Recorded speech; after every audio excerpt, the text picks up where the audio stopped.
Warning: the Hayes Nation may stimulate personal growth and prosperity. Participation is strongly advised. Well, today on the show, we are going to be conducting what I call the U.S. Housing Briefing. We're strictly going to look at the numbers. What is going on in the real estate market? And then later, I'm going to show you how you can beat the 41-year-old first-time buyer paradigm. All that on the George Hayes Radio Podcast and more. And it starts right now.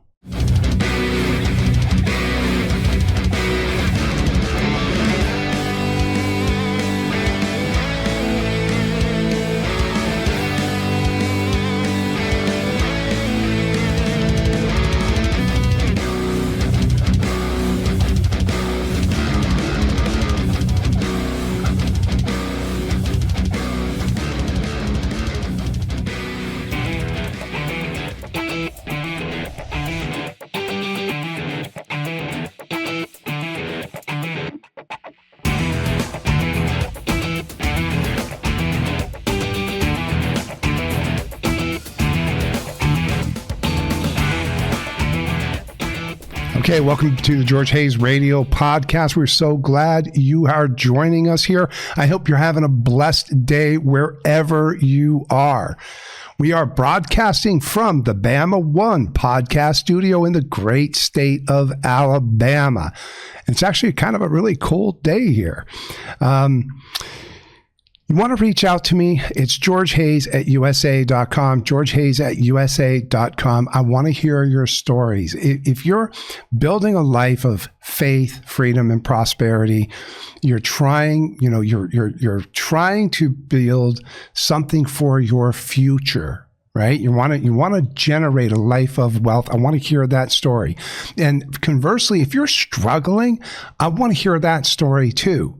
And always, look, if you're struggling, throw in a couple of ideas of what you think you're going to do to make things better.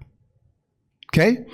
And if you want to leave comments, excuse me, we're on YouTube at the George Hayes Radio Podcast. That's the George Hayes Radio Podcast on YouTube. I'm on one social media platform, and that's on X. If you want to follow me there, it's Real George Hayes.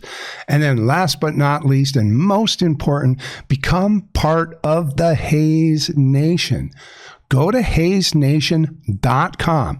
You're going to find we're building a community of like-minded people who support each other, who believe in faith, freedom, and prosperity.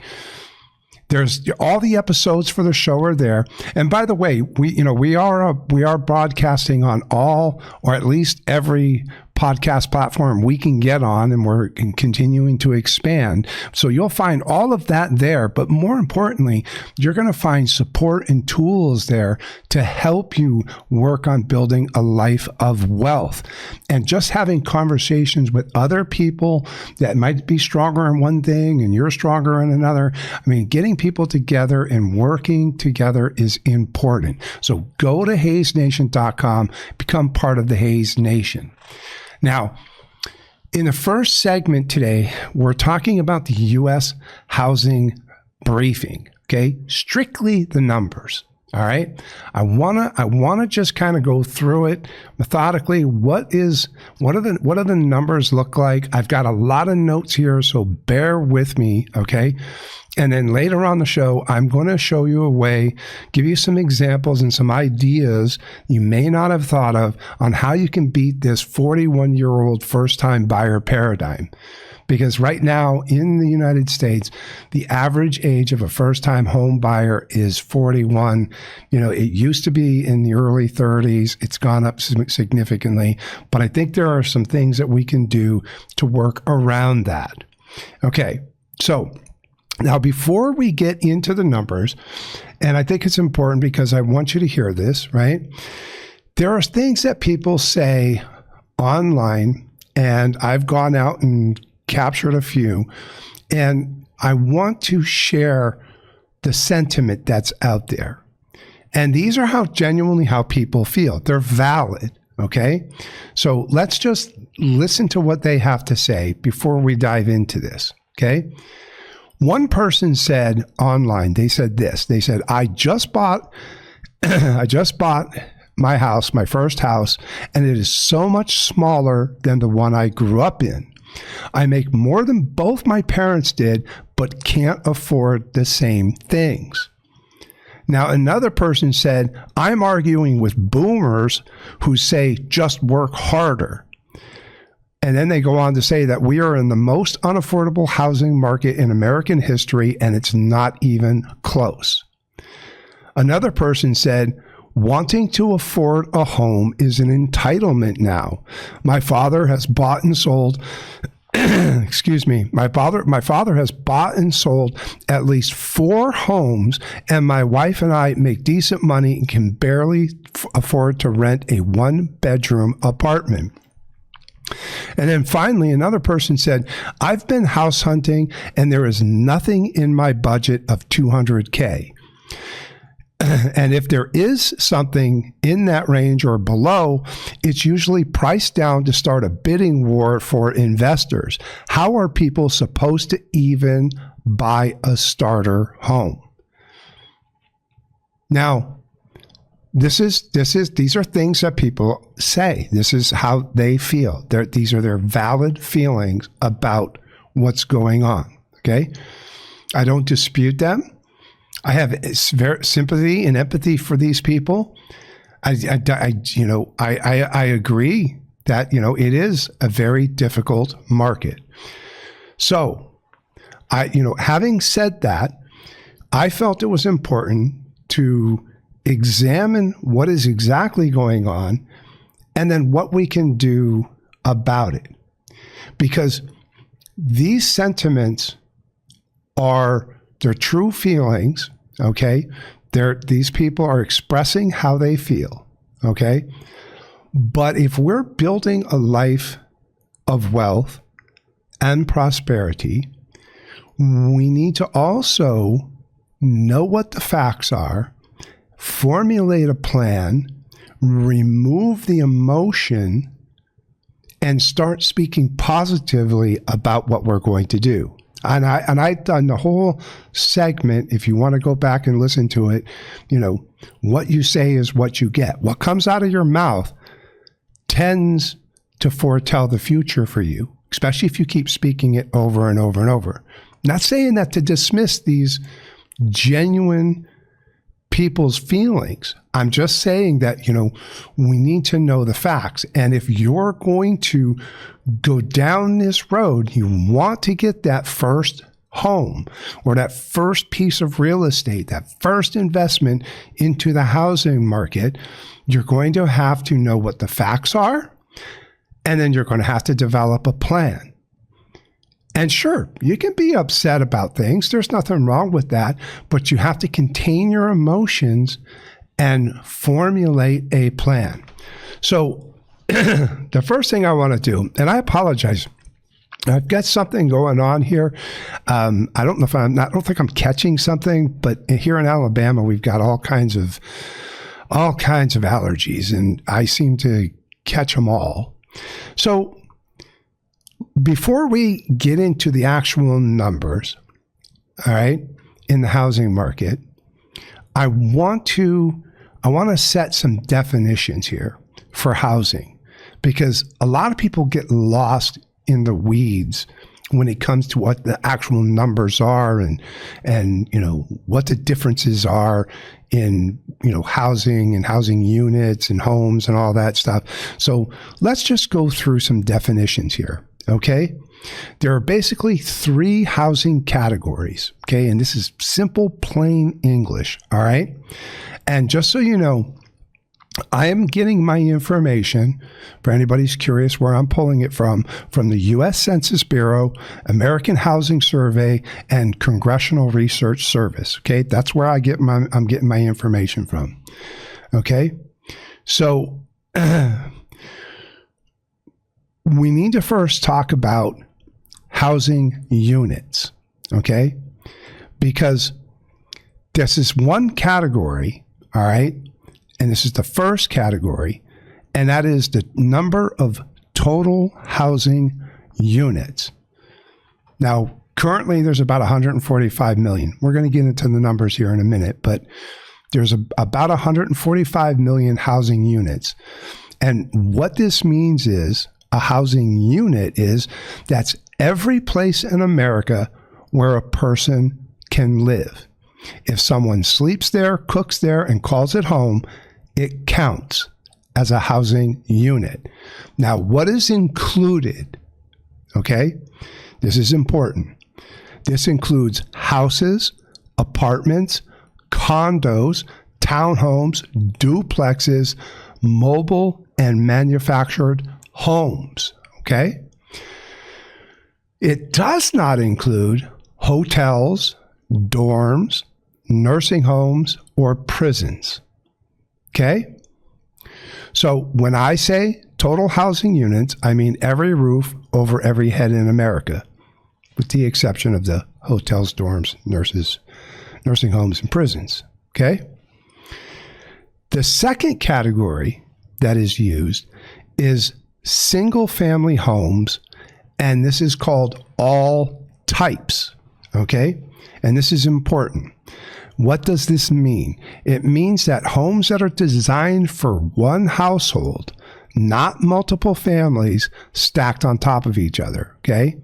The house is designed for one household. This category includes two different kinds of homes. One is a single-family detached home, and that means one house, one family on its own land. Okay? The other is a single family attached home. And that includes townhomes, row houses, shared walls, but it's still one family per unit. Okay? And there's an important point or note here, okay, is that apartments do not count here. Okay, duplexes, triplexes, fourplexes do not count in those numbers.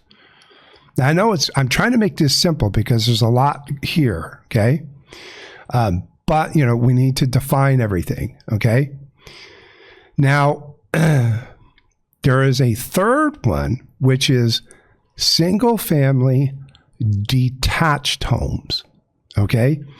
And what this means is this is the classic American house most people are arguing about. This house is one home, one family, one lot, no shared walls, usually has a backyard, driveway, fence, barbecue, etc., etc. And by the way, this is the most coveted of all because this is what first-time buyers want. This is also what zoning blocks, okay? And we're going to talk about that in a little bit. This is also what investors target, and this is also what prices explode on, okay? So remember the single-family detached home, okay? Now,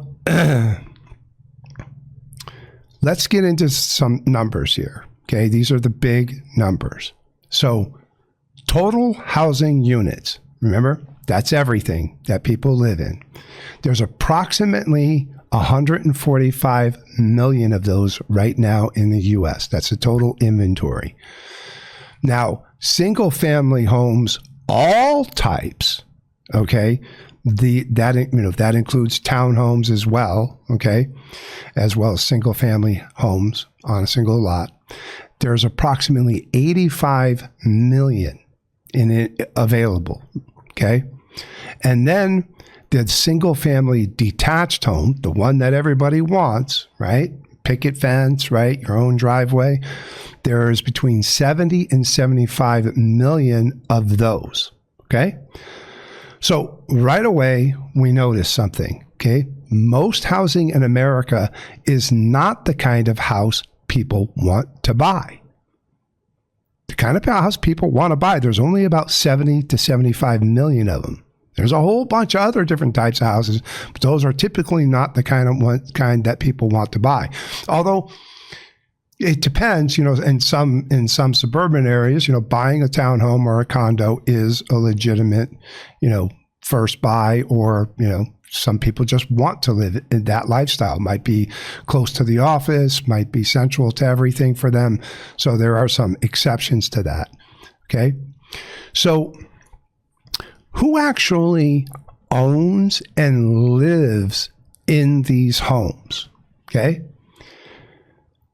Now, this is where reality tends to fight what it's said on the internet. Okay.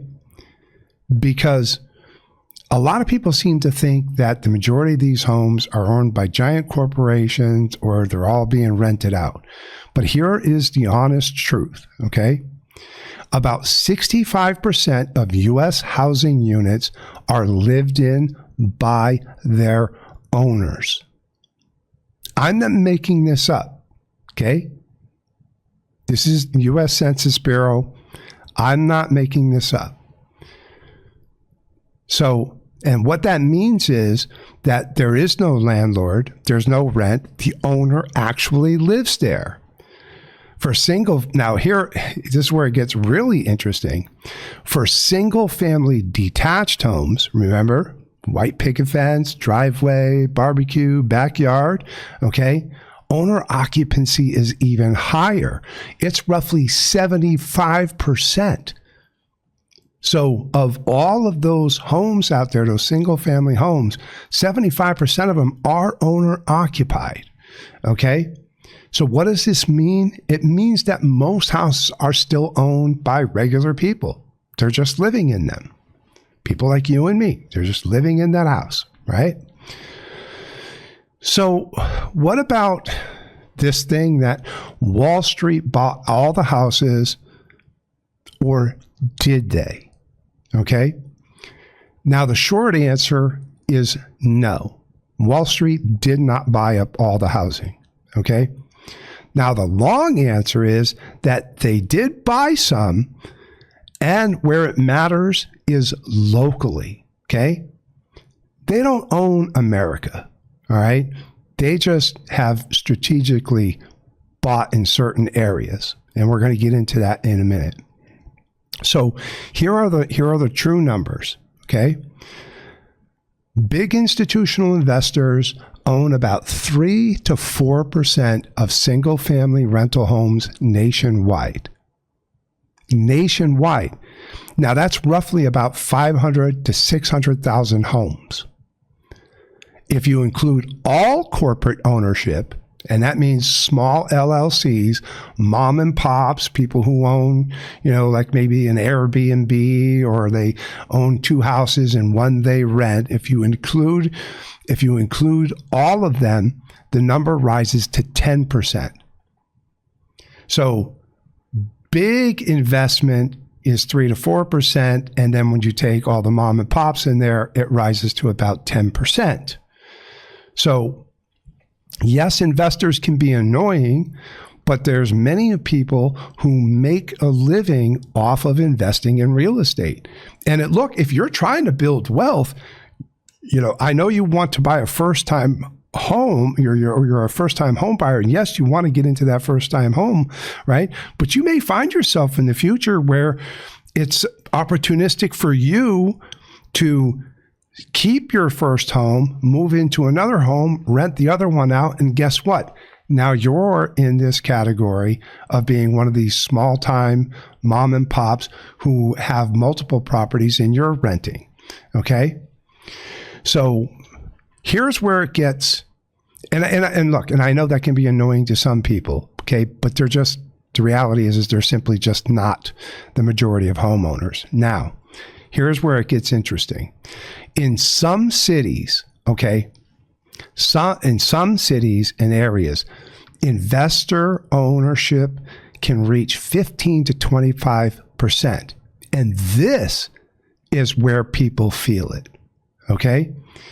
And I'm going to give you some ideas here. In select metro areas, okay, for example, Atlanta, Charlotte, Jacksonville, Tampa, Phoenix, parts of Texas, okay? institutional investors can control 15 to 25% of single-family rentals in specific neighborhoods. And the source for that information is CoreLogic, John Burns Research, and the Federal Reserve Regional Studies. So, what's the point? Overall, the national numbers are small, but local concentration can move prices and rent. That's the reality. So, what is the real problem? Okay. Now, here's what I think it is, and I'm going to show you some more numbers, and I'm going to explain some things to you here. We're not building the right things. Okay. America is building housing. Okay. But here's the deal. We're building mostly apartments, big rental buildings, and dense projects. What we're not building enough of is small, modest, entry-level, single-family, detached homes. So we don't have a housing shortage. We have basically an ownership shortage. It's not a housing shortage. We just have a shortage in ownership, okay? So why aren't we building more houses, okay? Why? Now, for anybody, look, I've traveled all over the United States, okay? And any time you leave any metro, okay, any big city, as soon as you leave it, all you see is nothing but land. There's land everywhere, okay? There is room, unimaginable room to build homes, but we don't. And why is that, okay? Because of the rules, and there's lots of these rules, okay? Now, here are the most common barriers. Zoning laws that only allow large homes, or minimum lot sizes, parking requirements, environmental reviews. Oh, I lived in California, endless environmental reviews. And these processes are years long. They take forever. And what does all this do? It raises costs, it slows down building, and it kills starter homes. So the way I translate this is that government policy makes it easier to build rentals than houses that people can buy and afford. Now, before I go any further, I want to make something clear here. I don't typically get political on this show. Politics is for other people out there. There's plenty of political shows. But when it comes to policy, I do have an opinion, and this is my opinion, and this is my advice to you.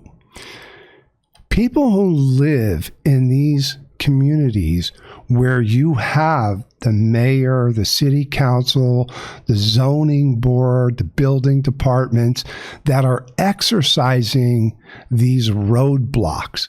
They're doing everything they can do to stop single-family homes from being built in favor of large apartment complexes and these big, giant projects, right?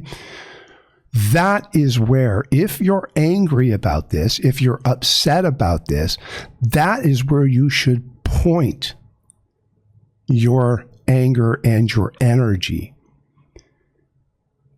If you're voting for people who are in favor of blocking new homes from being built, you need to take a harder look at who you're voting for. Now, again, I don't want to dive any deeper into that other than this is where one of the biggest problems in this country is coming from.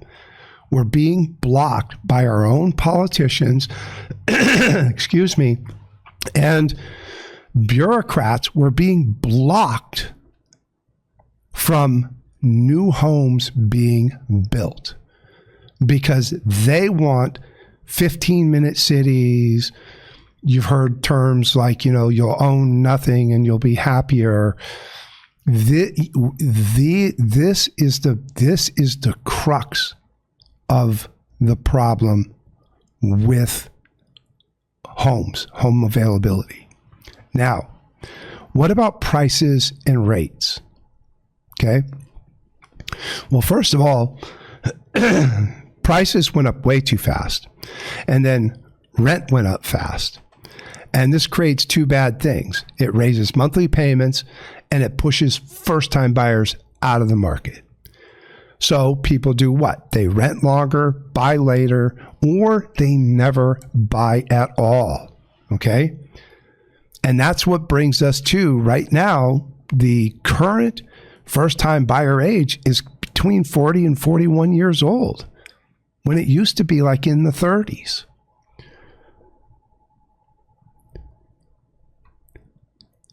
And I want to mention one last thing here. The majority of people who live in these homes, these single family homes, the ones that are desired and sought after, okay, they're not moving, okay? And that has a lot to do. A lot of them may be locked into lower rates, right? And it might be their forever home.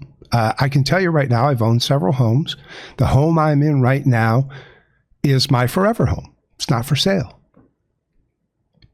So, but, there are, things, if market conditions change, rates get better, depends on, supply and demand, right? People can change that dynamic can change for people. But it really just depends on the conditions. But as I see it, when I look at these numbers, the biggest thing I see is that we're not building enough new homes. So, that's not everything in its entirety, but that's really the basic gist of what I believe is going on in the housing market today. Those are the numbers. And good, bad, or worse, it's the environment we're in. So in the next segment, we're going to talk about what we can do about it. Okay? And I'm going to show you a way, not a way, I'm going to show you many ways that you can work around this, 41 being the new number to getting into a new home. I'm going to show you some ways we can get around it. I'm your host, George Hayes. I will be right back. You're listening to the George Hayes Radio Podcast. Can I ask you a question? What is stopping you from taking the next step? Whether building a business, chasing a dream, or even setting a small goal, you just have to reach out and grab it. Similarly, success isn't just about the work we put in. It's about the people we surround ourselves with. That's why I am so proud of the community that we are building at HayesNation.com. This is a space where dreamers, doers, and go-getters come together to share ideas, support each other, and grow. If you're not already a part of the Hayes Nation, what are you waiting for? Go to HayesNation.com, connect with like-minded people who believe in faith, freedom, and prosperity, and let's make success a team effort. And finally, let me close with this. Every great journey starts with action. I know you can do it. You know you can do it. So now it's time to take that next step. Hayes. The George Hayes Radio Podcast wants to hear from you. Tell us what motivates you or describe that obstacle standing in your way. You could be featured on an upcoming episode. Send your story via email to georgehayes@usa.com. That's georgehayes@usa.com.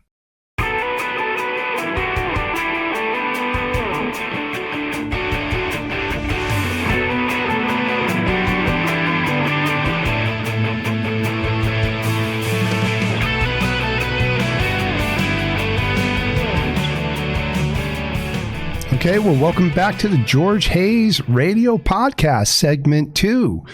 You can reach me at georgehayes@usa.com, georgehayes@usa.com. I want to hear your story of building wealth and prosperity, or, that obstacle that's standing in your way.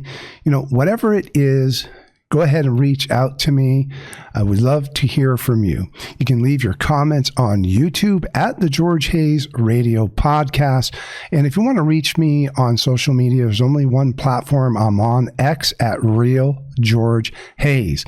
And please go to HayesNation.com. Become part of the Hayes Nation. It's a community of like-minded people just like you who believe in faith, freedom, and prosperity.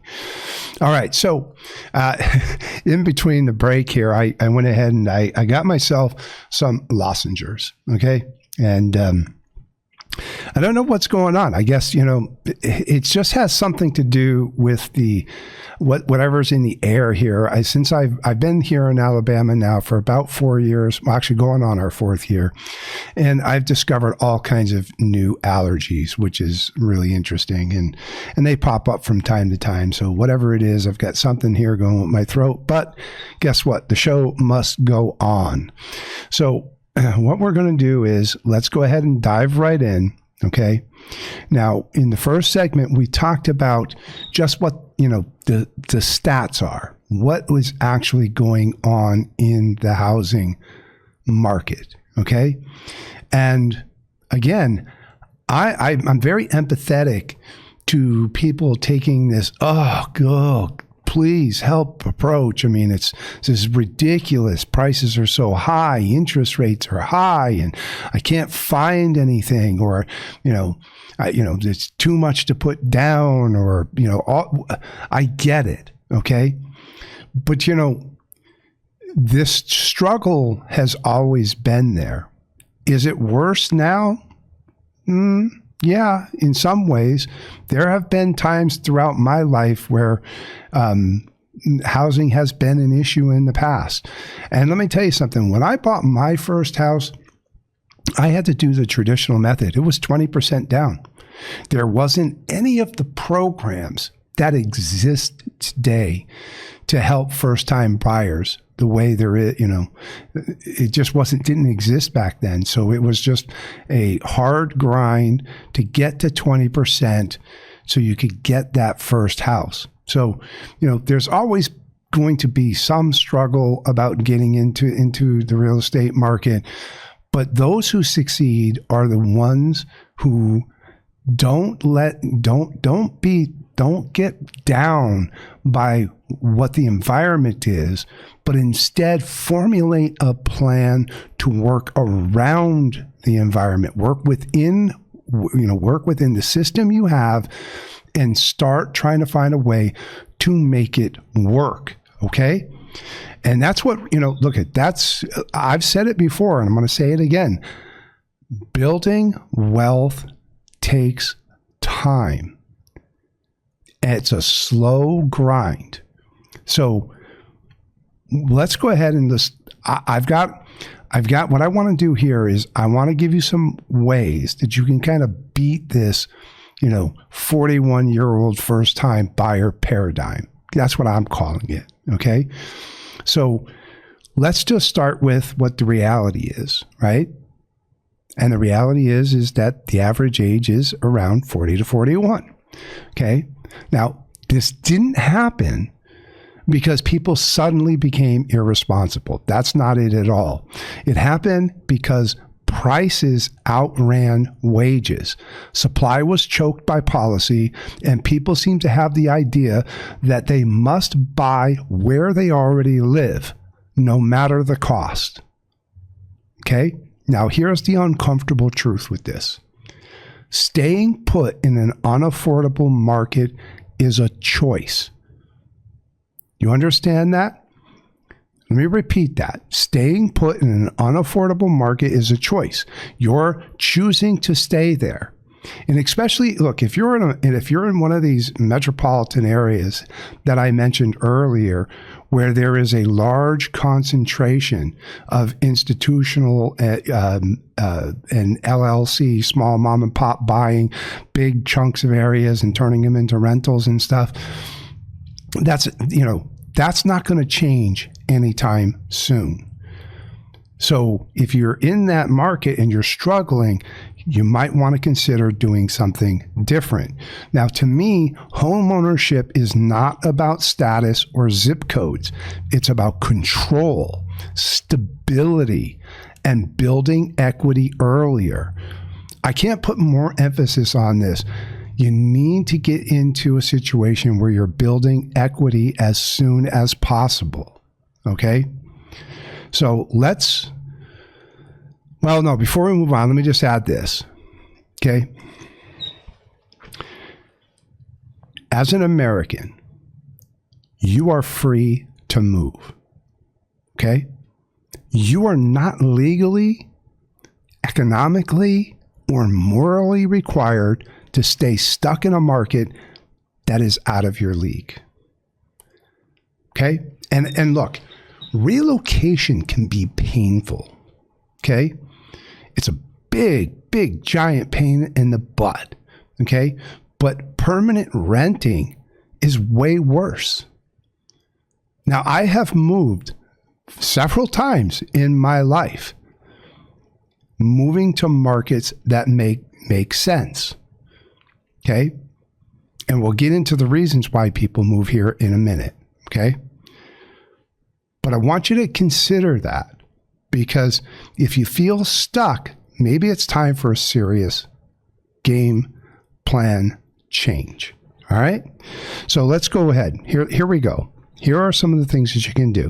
And I apologize. Normally the show runs under an hour. I don't know if we'll make it. It's going to be close. Okay?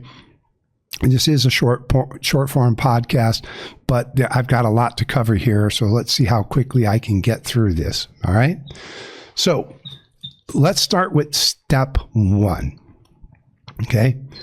Stop treating your first home like a forever home.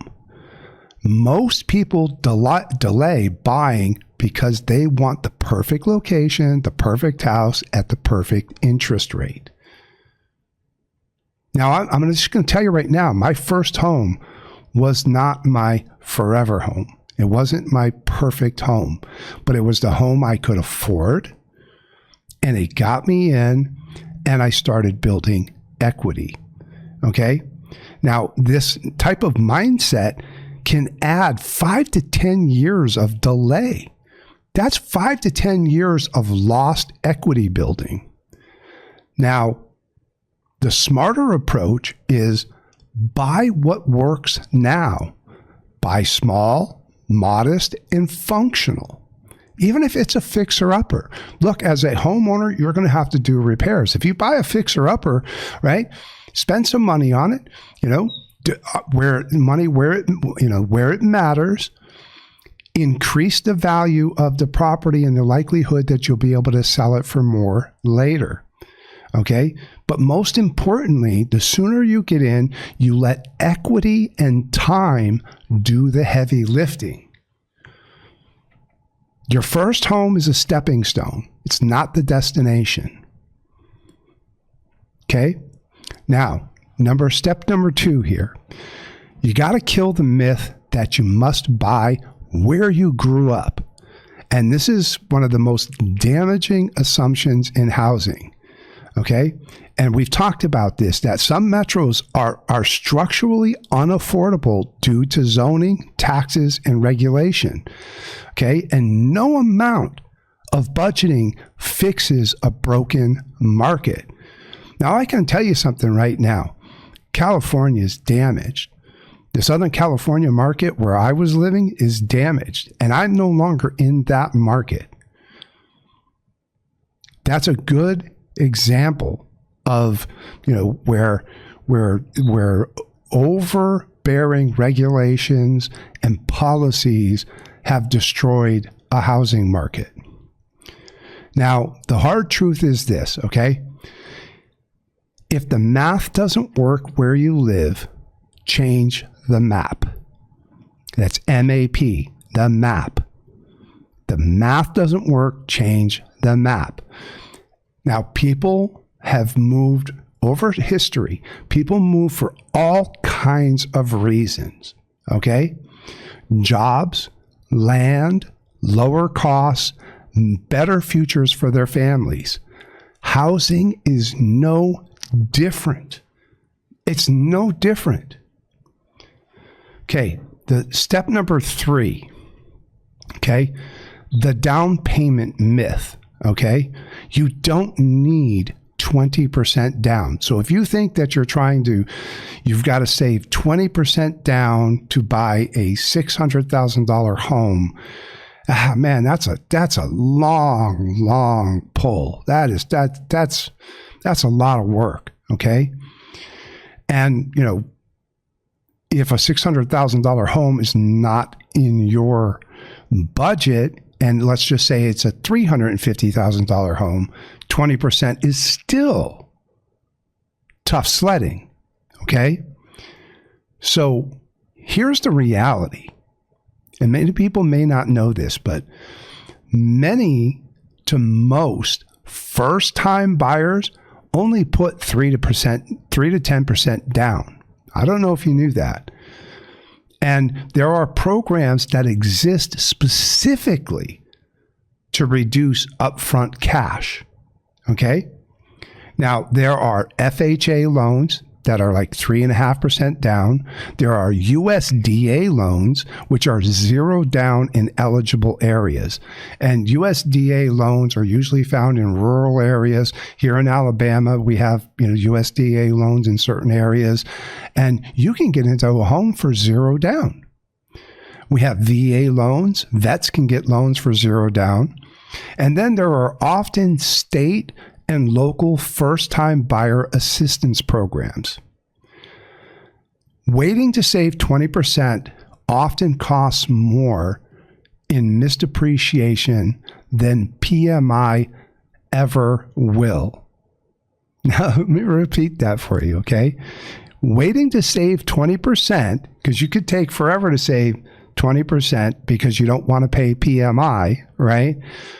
That, it actually could cost more than just paying the PMI. Now, what is PMI? For those of you who don't know what PMI is, that's private mortgage insurance. Anytime you don't put 20% down on a home, many loan programs require you to get private mortgage insurance. And it's going to cost you a little bit more every month because it's kind of a guarantee because you didn't put the full 20% down. But, look, take advantage of these programs and find something that you can get into because the goal is to build equity. Okay? Now, step number 4, you got to get aggressive about credit early. Okay? Your credit score is your leverage. Now, the target is 700 plus. Okay? And ideally right around 740 or above is really where you want to be. Okay? And how do you do that? You got to pay your bills on time. No exceptions. You got to keep credit utilization under 30%. And don't close old accounts. In fact, keep them maintained if you have to. If they require that you spend a little bit here and there, you spend a couple of bucks just to keep them active. Okay? And always avoid car loans. Buying a car right before you're thinking about buying. That is one of the worst things that you can do. And for those of you who have seen previous episodes, excuse me, there it is. You know how I feel about cars. Cars are tools.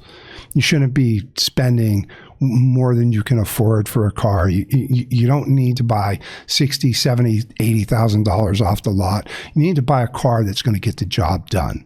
Okay? So, and you want to start all of this 2 to 3 years before you plan to buy. That's very important. Okay? Now let's move to step 5. Okay? Buy where the math works. okay? Not where the ego wants. Understand this part here? This is the emotional part versus the logical part, okay? You want to buy where the math works, okay? So buying in the hottest zip code keeps people renting forever. If you're just waiting for that, you've got to live in this one area, you could be renting for a very long time before you ever get the chance to buy into that, hot zip code that you want to be in. The better option would be like the edge of metro areas, get a little bit further out, okay? Smaller towns near job centers, states with fewer zoning barriers. Remember, we talked about zoning barriers, okay? And regions where builders are still allowed to build homes. They exist all, throughout the country. It's just usually when you get in these big metropolitans, these big cities, they just are not allowing new homes to be built. You've got to move into states and areas where they're still allowing construction, okay? And remember this, equity doesn't care about your bragging rights, okay? In fact, your bragging rights is your equity that you're building. So the sooner you get in and the sooner you start building equity, you start building real wealth. Okay? Now, step 6, okay? Use geography as a financial tool. Okay? Now, this is probably the thing that people avoid talking about or don't want to hear. And I've mentioned it many times throughout this broadcast, and I guarantee there are people who are going to keep saying, George, I don't want to move. I'm not moving. Okay? Well, I'm still gonna give you this advice. Okay? Here's what relocation gives you. Okay? It gives you advantages. All right? Gives you the opportunity for lower purchase prices, lower property taxes and insurance. Okay, here in Alabama compared to California, I cannot even tell you what the difference is. It is mind-boggling how much we were paying in California versus what we're paying in Alabama now. Okay? Other advantages are lower income needed to qualify, and usually a faster path to ownership. And yes, I understand. I get that moving is hard, but so is spending 15 extra years of renting. You're missing out on all of that equity. So short-term discomfort can buy long-term freedom. And this is something that I talk about a lot. Look, when we begin to learn how to save, we start to save because we learn how to control ourselves. We control our impulses, right? This is the same thing here. Short-term discomfort, okay? It's just short-term, okay? You're investing in your future, okay? Now, let me just take a minute here. Let's look at the map, okay? Where do first-time buyers still win, okay? Where are we still able to go out as a first-time buyer and still win? Now, I'm starting at the top with the best, and I'm going to work to the weakest, okay? So just hear me out on this, all right? Let's start with the Midwest. This probably has the strongest value to income ratio, okay? And these are states like Ohio, Michigan, Indiana, Iowa, and Missouri. Why do those areas work?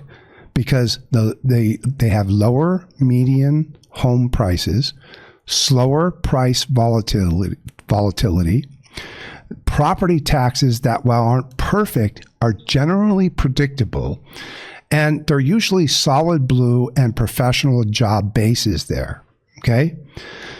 And this is where wages and housing prices still live in the same universe, okay? Now, next is the Southeast. That's where I am, okay? This has growth and affordability balance, Okay. Those are states like Alabama, Mississippi, Tennessee, Georgia, as long as you're outside the Atlanta core, okay, and South Carolina. Why do those areas work? New construction is still allowed. That's a pretty good thing. Population growth supports long-term value, lower overall tax burden, and they have the USDA and FHA loans, which are widely used all the time. It's used all the time here. And if you're not familiar with USDA loans, you need to do some research on that. This region quietly produces homeowners. Just not a lot of headlines about it, okay? Then we move to Texas and the Central Plains, okay? And those key areas are Texas metros outside of the Austin core, Oklahoma, Kansas, and Arkansas. And why this area? Well, they have fewer zoning barriers. Builders can still actually build. While homes may not be flashy, they are attainable. Okay? Then we move to the Mountain West. Okay, now this is selective but possible. Okay, but you got to target carefully, like Idaho, but you need to be outside the Boise core. Okay, Montana and some of the smaller towns, and Utah and what's called the Outer Rings community. This is outside of St. George, right? So the reality check on these, okay, is this. Prices have rose fast there. Their entry is still possible if expectations are realistic, and it works best for remote or flexible workers. So, you know, it's not as good as the Southeast, but, you know, I mean, there's still some possibilities, but you got to shop a little bit harder, okay? And I said St. George, I meant Salt Lake City. Apologize for that. And then finally, we have the coastal markets, okay? Now, ownership here is delayed. It's not fully denied, okay, but it's very difficult, right? And that would be California, coastal metros, or even the Northeast corridor cities, okay? Now, here's the truth about these areas. These markets tend to reward existing owners. In other words, they're already in there and they're absorbing all this appreciation, okay, that has occurred over the last, 4 or 5 years, okay? First-time buyers usually need a higher income. They need some sort of family assistance, or, and I like this idea, you relocate first and return later when you're in a better position to buy there, okay? There's no shame in equity building somewhere else and then coming back stronger, if that's really where you want to be. Take a hiatus, go move somewhere else, build some equity, and then see if you can't go back. And, chances are probably if you find somewhere else, you may not want to leave, okay? All right, so let's keep moving on with the tips. All right, so here's step number 7. Use house hacking if you can. And if you've never heard of house hacking, this is a really interesting way to go about it. And I actually have several friends who have done this and have done it successfully. Okay, so this is how you do it. Buy a duplex or a triplex. Okay. And what you're going to do is you're going to live in one of them and you're going to rent out the others. And hopefully you get enough rent, it's going to help pay some of your mortgage, if not all of it, okay, if it's done correctly. Another thing you can do is if you buy a home, you can have roommates for the first few years just to help keep costs down, okay? Or if you buy a home, you could use, what's called, it's known as ADUs, accessory dwelling units, right? It's one property, but you might have 2 living units on the property. It's kind of, like the mother-in-law house or the garage, right? The room up above the garage kind of a thing, okay? The result here is you lower your personal housing costs. You get equity, you grow equity much faster, right? And it's early ownership. It's not ideal, right? But if you bought a duplex and you live on one side and you have a renter on the other side, here's how it would work. You do that for a few years, right? And you continue to build up your savings, and then you look for another place. And many people who do house hacking like this is what they'll do. They'll buy a duplex, right? Or a triplex. They live in it for a few years. Then they buy another one and they move out of the first one, rent it out, and then move into the next one. This is what a lot of investors do. And it takes time, right? So, and then they live there for a while, and then they buy a third one. And, or maybe that's their path to getting their perfect home. And now what they end up with is they have their dream home and they have a couple of rental properties to help generate some mailbox money. So now you've gone from not only home ownership, but now you're an investor. Okay. Now, step number 8. Okay. I want you to listen to this carefully.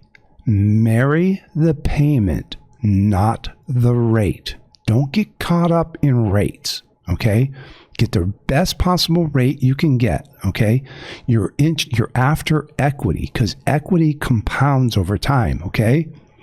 So if the payment works, buy it. You can always refinance later when interest rates come down, and they will come down. Interest rates across my lifetime have gone way up and they've come way down. They go up and they come down. So this is a long game. Remember, wealth is slow, okay? So that's another thing to consider. Now, step number 9, okay? This is important. You need to start thinking like a buyer, like an owner, before you buy, okay? Some of the things that you can do. Build a 3 to 6 month emergency fund, okay? Practice by paying into that fund a mortgage-sized payment into your savings, okay? And learn basic home maintenance. One of the things when you become a homeowner, and this really gets a lot of people, there's no landlord to call anymore. When things break, you either fix it yourself or you pay someone to do it. And if it's very expensive to have someone come in and you really can't afford it, you're going to have to learn how to do it yourself. Okay? So ownership rewards preparation. Okay? And here's step number 10. Okay. And time is the advantage people ignore. Someone who buys at 30 instead of 40 gains a decade of appreciation. They build equity earlier and they have more options later in life. So you cannot ignore time. Time catches up to all of us. The system rewards early entry, not perfect conditions. Now, I don't believe the first-time buyer age rose because people failed. It rose because too many people were told that they have to wait and stay put. And I don't know why that is. You don't beat this market by wishing prices will fall, okay? You beat it by buying smaller, buying earlier, using the tools that already exist, and when necessary, move where the opportunities still live. I can sum it up this way. Own sooner, improve later, win long term. Now, look, I can probably give you a handful more of suggestions, but there's a lot here. And I am going to post this on HayesNation.com. So if you want to grab this and take a look at it, it'll be available for you there. And I encourage you to go over this, okay? Don't resist the system. Find a way to work the system in your favor. I'm going to leave you with a couple of things here, okay? First of all, I'm going to leave you with Proverbs 21:5. The plans of the diligent lead to profit as surely as haste leads to poverty. The plans of the diligent lead to profit as surely as haste leads to poverty.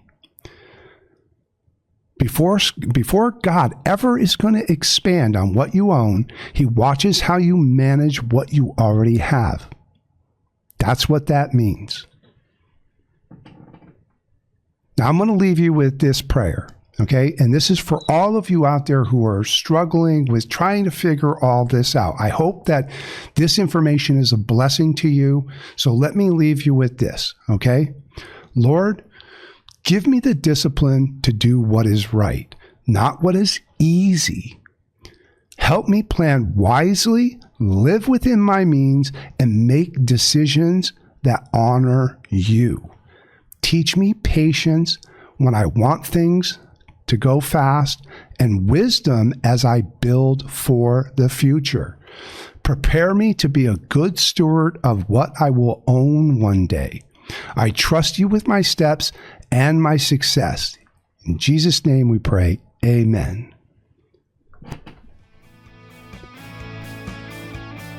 I really, truly hope that this is a blessing for you.